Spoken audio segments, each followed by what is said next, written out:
Morning student, future IAS academy way to success में आज आपका बहुत बहुत स्वागत है।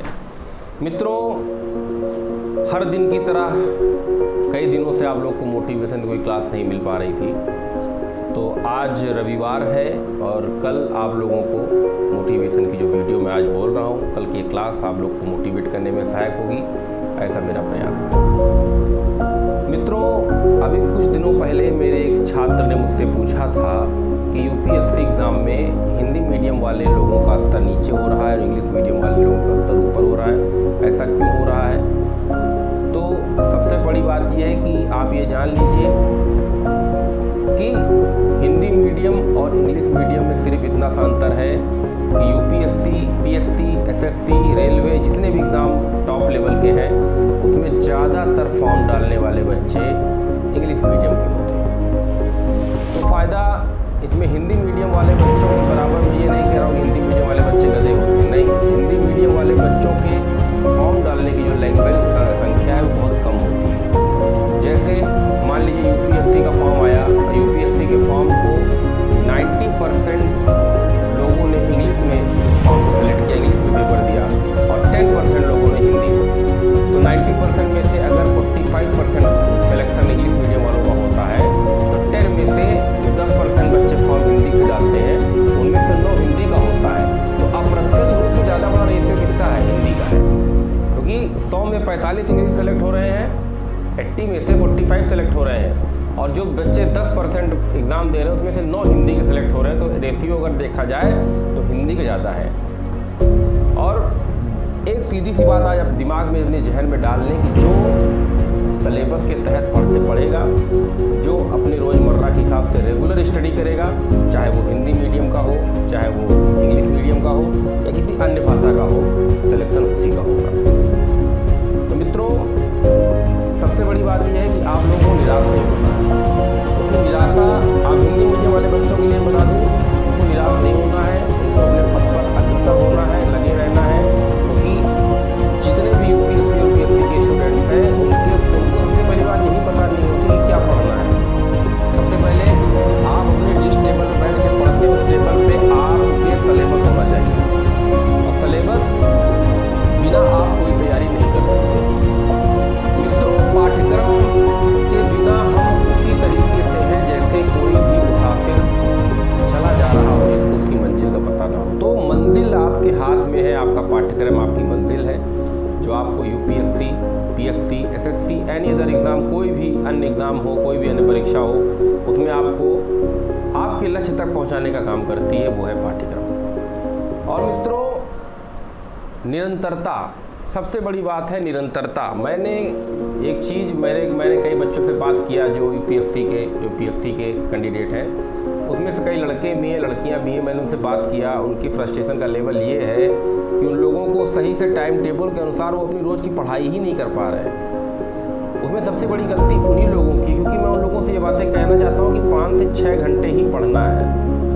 सुबह आप 4 बजे नहीं उठ पाते, कोई बात नहीं, 5 बजे बिस्तर से उठ जाइए, 5 बजे से लेकर 10 बजे तक पढ़िए, फिर दोपहर में सोइए, आराम करिए, फिर शाम को सेकेंड टाइम 6 से 10 पढ़ लीजिए। बहुत है, इससे ज़्यादा नहीं पढ़ना है। पता नहीं कैसे कैसे बच्चों से मैं बात करता हूँ, वो लोग बताते हैं कि 8-8, 9-9 घंटे, 10-10 घंटे पढ़ने के बाद भी उनका सिलेबस ही नहीं पूरा हो रहा है। ऐसे कैसे हो सकता है? आप लोग लेबर की भांति मेहनत क्यों कर रहे हैं? एक श्रमिक की भांति मेहनत क्यों कर रहे हैं? एक IAS ऑफिसर क्या कोई लेबर होता है जो सुबह शाम तक फावड़ा लेके चलाता है? नहीं, वो दिमाग का यूज़ करिए। पाठ्यक्रम जो दिया है उसको कवर करने का प्रयास कीजिए।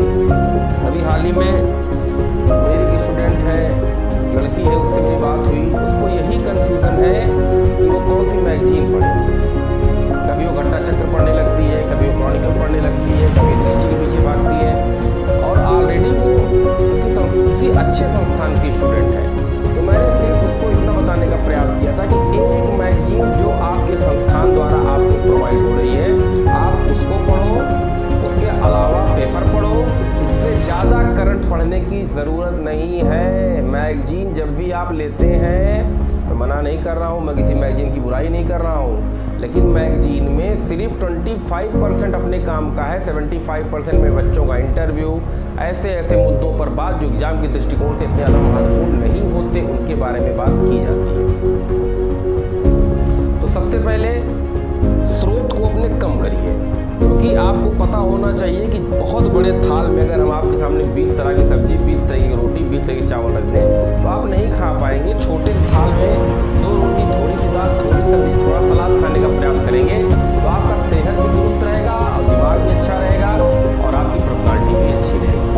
तो मित्रों, वो चीज़ आपके अंदर आएगी कैसे, ये मैं नहीं समझ पा रहा हूँ, क्योंकि मैं हर बार अपने हर मोटिवेशन वीडियो में सिर्फ एक चीज़ बताने का प्रयास करता हूँ कि पाठ्यक्रम से बाहर आप लोग जाने का प्रयास मत करिए। पाठ्यक्रम दिया गया है भैया, पाठ्यक्रम के अनुसार चलिए।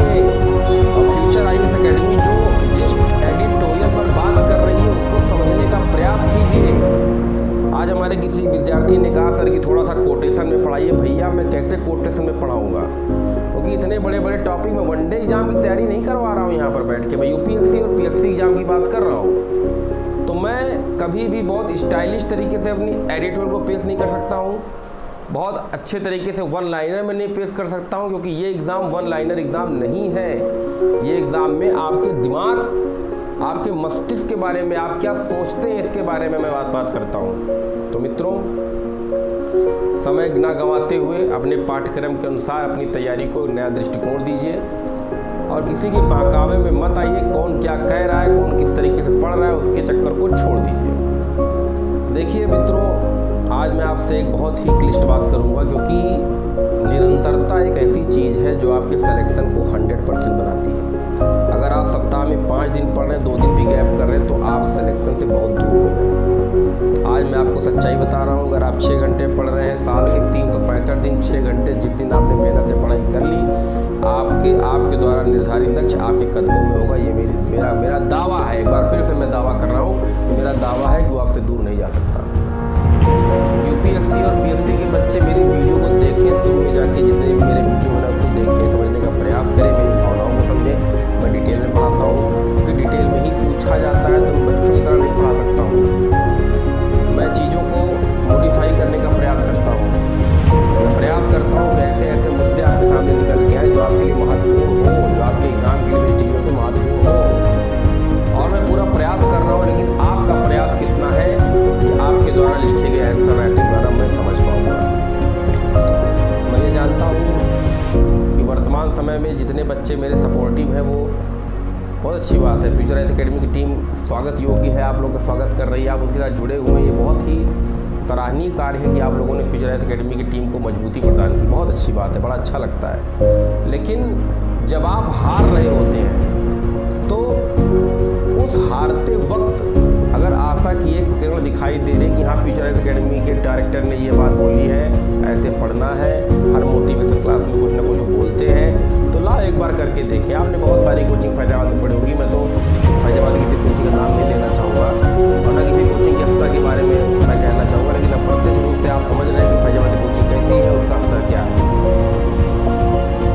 तो मित्रों, संस्थान से आप जुड़े हैं, इसलिए मेरा सौभाग्य भी है और मेरे अंदर की जो इच्छा वो है ये बताना चाहता हूँ कि आप लोग पढ़ाई को बहुत अच्छे ढंग से हंसते हंसते खेल खेल में करने का प्रयास करें। क्योंकि एक बार मेरे खुश स्टूडेंट ने कहा था कि खेल खेल में पढ़ने का प्रयास करें। जब तक आपका मस्तिष्क पूरी तरीके से इंजॉय नहीं करेगा पढ़ाई को, आपका सिलेक्शन कभी हो ही नहीं सकता। तो पढ़ाई को इंजॉय करें, अपने माता पिता का कहना माने, अपने शिक्षक का कहना माने, जहाँ भी पढ़ रहे हों अच्छे से पढ़ें, खूबसूरती से पढ़ें। लोग क्या कहते हैं क्या नहीं कहते हैं, हर बार बता चुका हूँ, वो हमेशा कहेंगे, उनके चक्कर छोड़ दें। आप जब माचिस की एक तीली जलाने के लिए खड़े रहेंगे तो पीछे से बाल्टी लेके पड़ोसी आपका पानी डालने के लिए खड़ा रहेगा।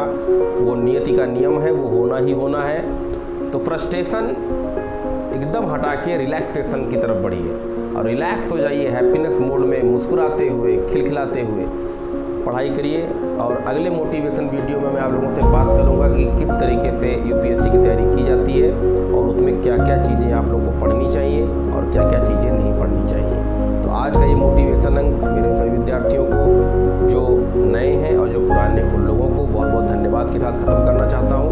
क्योंकि मित्रों, रिलैक्सेशन की बात मैंने इसलिए की कि रिलैक्स हो जाइए, आराम से रहिए, आराम से पढ़िए।